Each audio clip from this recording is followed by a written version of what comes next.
shine on Happy Camper Life.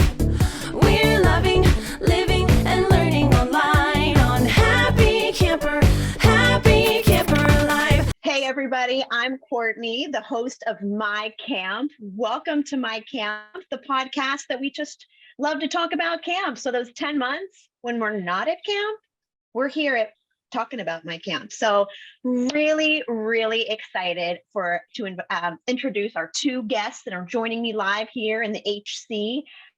They are coming all the way from Salt Lake City, Utah, which is really far from where I am at my camp. And I'm so excited to talk to you because I know your passion for your camp is just gonna it exudes from you. So I'm really excited to introduce Lee and Aaron from Utah, from the YMCA Bold and Gold program. So I know, guys, we all are familiar with YMCA. In fact, I just recently joined my local YMCA down the street. Right. So hats off to the YMCA. But this really goes, I feel like, beyond what people's initial perceptions of, like, oh, the YMCA. So let me just hand it over to you and introduce yourselves again and give us a little background. Yeah, for sure. So thanks for the introduction. Yeah, my name's Aaron Inns, and I'm the Bold and Gold coordinator for our YMCA here in Northern Utah. And my name is Lee Vaughan. So I'm the director of camping for our association. I oversee our two resident camps, Camp Roger and Mill Hollow, and then also the Bold and Gold program. Heck yeah. Wow, that's a lot of kids that you're overseeing for the summer there. Yeah. I mean, we are very lucky with the opportunity that we have. So both facilities operate on national forest land up in the Uintas. We have a special lease 20-year permit. And so being able, the outdoors is so accessible in the state, especially in Salt Lake City. And so, getting the opportunity to connect youth to these epic backcountry settings is just, it's the dream. And so we just love our job. For real. Yeah. So what is the Bold and Gold, and what makes it different than just your typical, and I hate to say typical, but what we seem to understand is like your YMCA summer camp or day camp, or those programs that are offered in our communities? Yeah. So yeah, we're definitely more than, just the song and the hand motions everywhere. But for Bold and Gold in particular, it's kind of like a group of nomads with 2 instructors and, up to 10 teens. And this is going to be focused really on leadership development, but also not just, surviving in the wild, but also thriving. And in a way too, because of how we approach our recruitment to creating these groups of 10 youth, we're actually working on helping them expand their horizons, understanding people in their community that they may not otherwise have connections with, whether it be differences in ethnicities or socioeconomic backgrounds. This is like a week-long trip for them to break down all those barriers that otherwise would keep them apart and help them empathize with each other on a much deeper level. And so that's why I love it, that's the main focus of it. So this is different than, let's say you send your kid to camp for a week and there's a cabin and there's a group. Like, these are 10 teens from 14 to 16 that are on a 6-7 day camp trip, like different location every night, hiking in the woods, like really learning survival skills. Yeah. So the prerequisite in order for it to qualify as an official Bold and Gold program is that it minimum has to be 4 nights, 5 days in a backcountry setting. And by definition of backcountry, so like very low likely of seeing many more humans, low access to, you're treating water in the backcountry, you're feeding yourself, you're bringing everything with you. And so, just to build on what Aaron says, what I love is that, our expansion team at Seattle YMCA, we have to build equity. And so what does that look like in the backcountry? Like, how do we get youth that might not have that access to, to play in the outdoors? You need good gear. Like, even in summer, because we're operating at altitude, and you never know what weather is going to roll through. You know, you need good waterproof, you need good shoes, you need good layers, you need good backpack. And so, but then, you know, like the beauty, right? Like, how do we define adventure? Adventure is not when it all goes right. You're right. Like, you have to work on the fly, and improvise. And so, you know, like, this is what it does. It forces us to like work with our local suppliers of outdoor equipment, with our local school districts, to like really find the youth that would benefit from this program. And you know, like, working in that teen kind of demographic, right? Like, for some campers, you know, like they kind of start to wane, like at that age. Not all, like a lot love getting into the LIT and CIT programs. Right. This is something truly different. And for me, like, I've been in the game for 16 years now. Like, it's completely changed my perspective and really honed down how important it is that we be intentional about everything that we do. Because you mentioned equity, and you know, when you talked about having the best gear, I mean, those are things that are expensive. You know, suiting up to go to camp. I know I send 3 kids to camp. It can be costly, and so you talked about like equity, and how do you make sure that you see that across the board so that everyone has that equal footing with their equipment? Yeah, so that's something that I'm actually working on right now, is making sure that we're finding those in-kind donations from local businesses that are able to give during this time. But that way that, you know, even if a camper can afford like the latest and greatest of backpacks, we're gonna have everyone have the same backpacks to create that level playing field. Yeah, well, and it's also gonna, you know, create more empathy if like they all have like an issue with it. Like, one person who figures out their backpack can help out the other kid, you know? Right. So it's a good And thing. you know what? I'm sure that adds to the excitement of going to camp, is like, you know, unboxing. That's the new trend, right? Is like being able to get this new gear and touch it and feel it for the first time, all of them together. And like you said, learning how to use it. Like, just, I know, you know, a lot of what you're supporting in your camp is like community and support. So that in itself, like that first day bonds those campers like that. So that's a really interesting. So talk me through like a day in the life. Like, you're on a Bold and Gold trip. It's 7 days. It's day 3. Okay. Are kids complaining? Because I think my kids might be complaining, but like, how does that go on the wave of like complaints? They accept it, and then they like are loving it, and you see the growth and that beauty at the end of the 7 days. Because that's what the goal is, right? To see this growth and this blooming of the potential of a new person. Yeah, well, and you know, we're fully expecting that this is the first experience for a number of our teens for type 2 fun. And so this might be a completely new concept to them that is really important, that as we're going through, we're taking that time daily to take a step back and reflect on, yeah, these were the challenges that were ahead of us today. We got through it. How are we feeling now? What did we learn from this experience?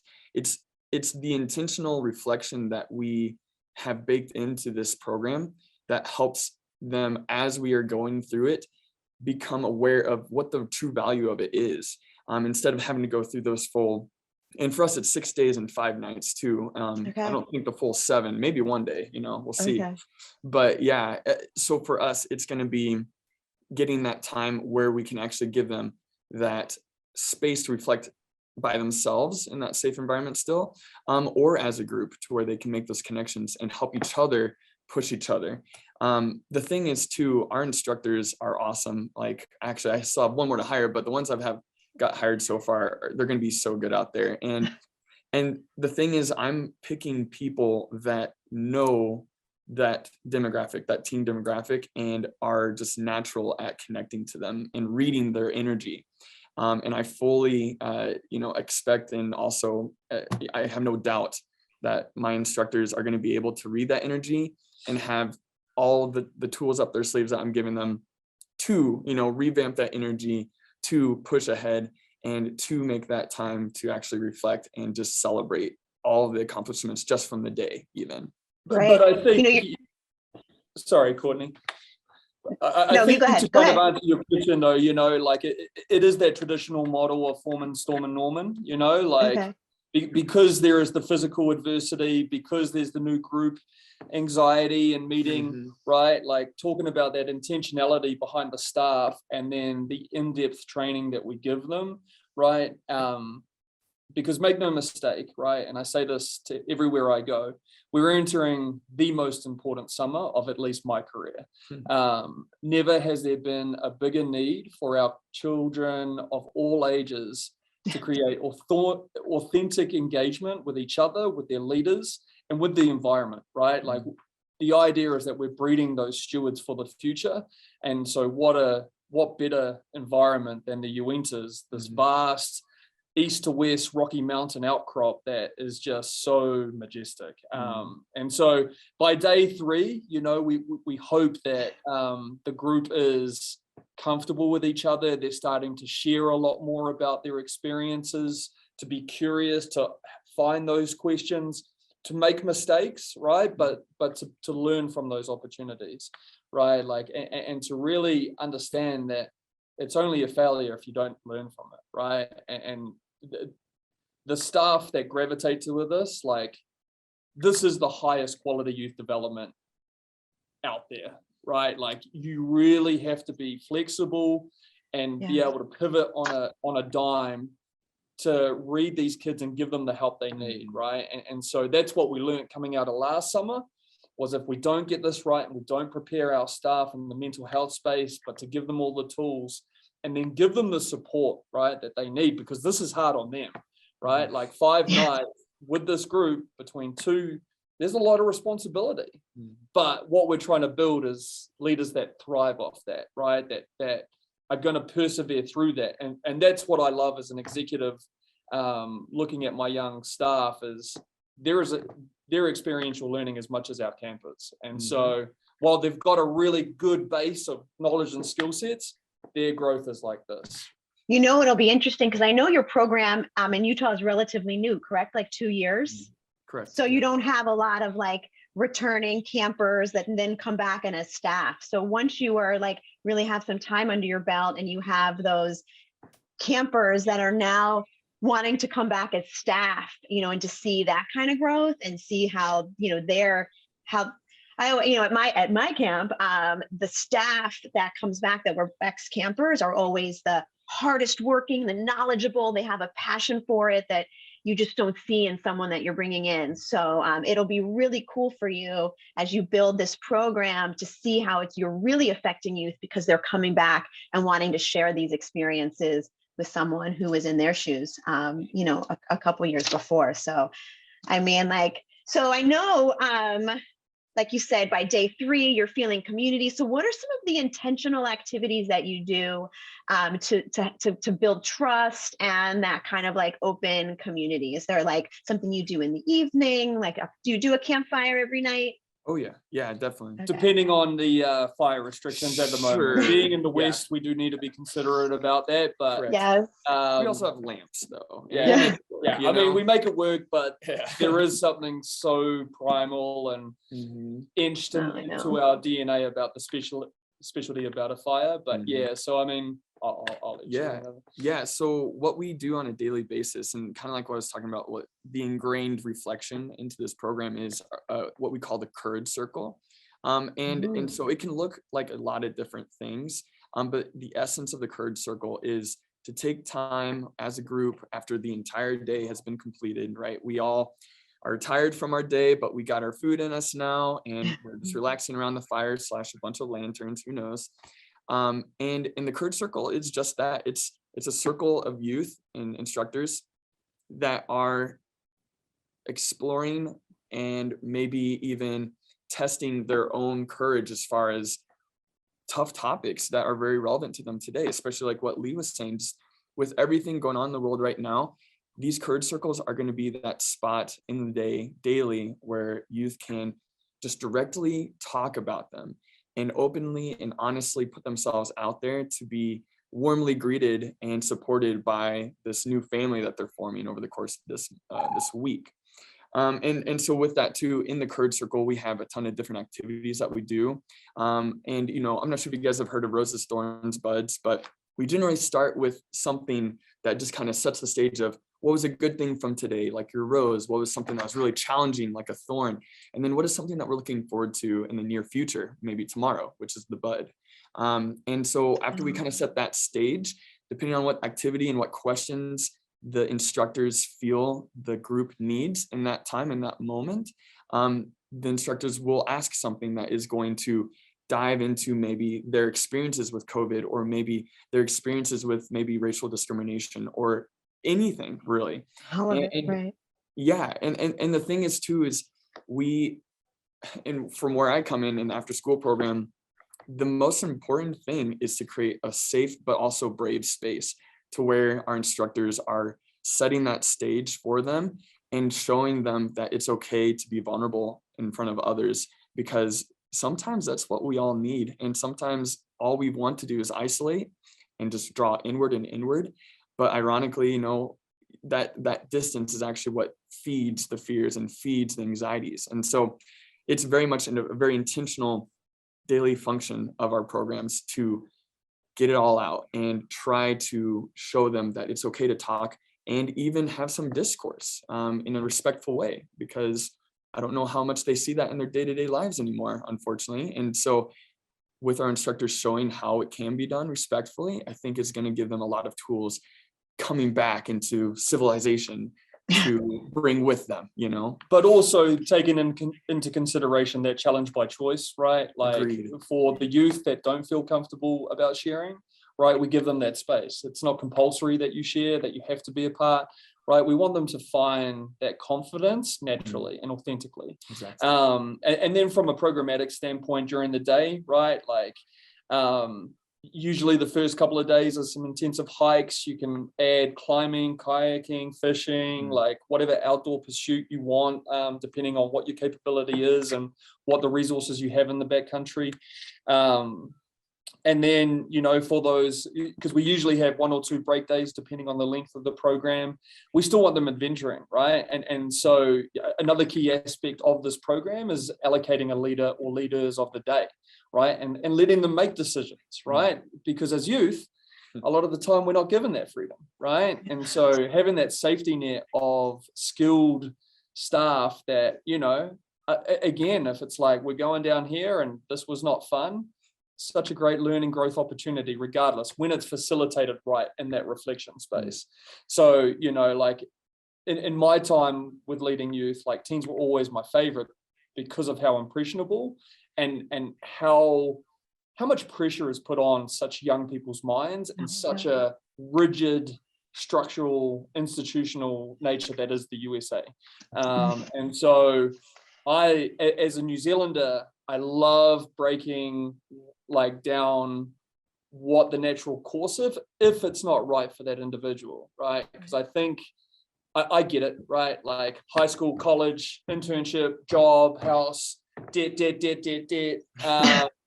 And, so the beauty about growing up in New Zealand is we weren't bound by those structures. We had options, right? And then realizing how connected this YMCA movement is globally, do you know how easy it is to get a working holiday visa in New Zealand or Australia where you can work wherever for 100? Do you know there's YMCAs there? Do you want to learn about camps? Or do you just want to be on a mountain, right? Like it's breaking the norm for those that are open to the experience, because we come from a nonprofit mindset, and so we're all experience focused, right? Like, yes, materials matter, and we need to get ahead and get out of debt and all that fun stuff. But there are creative ways if you look into it, and that's just like it's about opening the mind about what is possible, and then giving them the confidence to go for it, even if they fail along the way, right? So.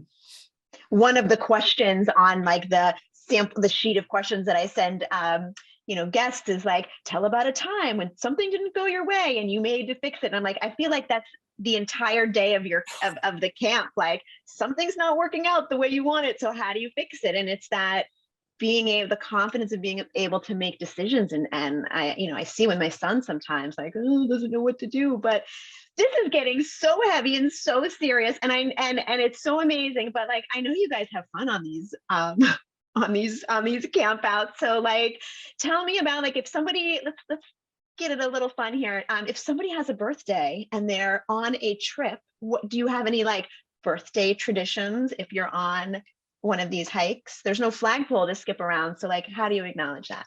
No, I guess it's like that's where we put a lot of, because of the creativity and caliber of humans that, you know, are taking these youth, we want to give them the opportunity. So there's no exact tradition, right? Especially since it's in its infancy. But like those youth know that it's their birthday and they get celebrated in the most beautiful ways. And I love that it's unique based on the group. And so the other thing too is that because of the size and scope that we're operating in now, we've had pretty limited birthdays, but it is just, I love putting more ownership on our staff and our youth, right? Because that's where true creativity flows, but that intentionality is at the heart of what we're doing. So, and it's so cool that your program is in the infancy, because it gives you the really the luxury of being able to create the culture that you want. You know, you're not taking over a program that's been run for 20 years and already has like its set cultural ways. Like, you can create, like, that is, like you said, you love coming to work. That's a dream job. And that's really amazing. So one of the things I asked you to bring, because we do want to have a little fun, I love some camp games, is an item from your camp, like something that, and we're gonna almost like a game of 20 questions, and something that you have, and I'm going to ask some questions, and then you'll share about this, like, what is it thing at my camp? All right. Did you come prepared? Did you do your homework? So yes, I have it in mind, but the thing is, all of our gear is actually in storage up in the mountain, which is snowed in. So I don't have anything physically to show, but thank goodness this is a podcast, right? So I think it's true, right? true. Okay, so you have something in your mind, right? Yes. Close your eyes and picture it in your mind. Okay. Got it. So it's gear. Will it save your life? Ooh, man, this is gonna be so. Like life or death. Do you need this thing? I would say it would be very helpful to have. don't give it too much. It's yes or no. Come on, this is 20 questions. Okay. Yes or no? But man, Let's go. Come on. Okay. Yes, it could. Okay. Do you wear it on your head? Yes, you can. Is that a helmet? No, it is not. Okay. That counts for questions, by the way. Okay. Oh, okay. Is it colorful? Generally, no. Is it hard? In spots. Oh my gosh. Yeah, I don't do a lot of hiking. I wonder if any of your listeners. All right, one more question. Sure, I think you got this. Can you put a camera on it? Like a GoPro? Yes, you could do it with the right attachment gear. Yes, you could. I don't know. I'm out. What is it? Sure. Oh, I feel Yes. like you were so close with your second question, actually. I was thinking of a headlamp, actually. Just A headlamp. which, by the way, you know, because we don't have any lights out there, but other than a fire, I think the headlamp is like one of the most important parts, especially for that nighttime feel of our Bold and It's Gold trip. scary out there. Darkness is scary, and at Right. camp, it is. When it is dark. But the stars. Right. Also that. I So know. we got our stars, which worth it. But what I'm thinking of is those headlamps, especially for the tent setting. It can make for right before lights out time. Can make for some really interesting conversations and maybe I even bet, some card games and bet, stuff. And bet. so that's why I chose the headlamp. It's a cool mood. Like, it can set the mood of the evening. The headlamp at my camp, the headlamps are popular for an event. We do a rope burn, and the girls and the boys will all have the headlamps as they run into the forest to gather their wood for the rope burn. So Right. I dig Yeah. the headlamps. Yeah. All right, so I have one more fun game that I want to play with you. It's one of my favorites. It's called the 7-second challenge. So I'm going to give you 7 seconds to complete a number of tasks. All right, are you ready? I'm so ready. All right, you have 7 seconds to recite the 5 times tables backwards, starting from 10. Go. Whoa. Clarification. Hold on. Point of clarification. Okay, all right, you get 1 timeout. You get 1 timeout. So the times table with 5s starting. Like 5 times 10, 5 times 9, 5 times 8. But the equals, and we got to go backwards. Yeah. So equals 50, 45, 40, 35. Yeah, right. Is that what? Oh, dang. Yeah. I was just going to be happy with 5 times 10 is 50 and 5 times 9 is 45. But if you want to be an overachiever, whatever you want to do. Okay. It's Ready. all good. All right, ready and go. 50, 45, 40, 35, 30, 30, 25, 20, 15, 10, 5, 0. Amazing. Nailed it. All right, next one. You have 7 seconds to invent a new word and define it. Go. Babaloo, and it means whenever you are at the creek and you like to listen to it babble.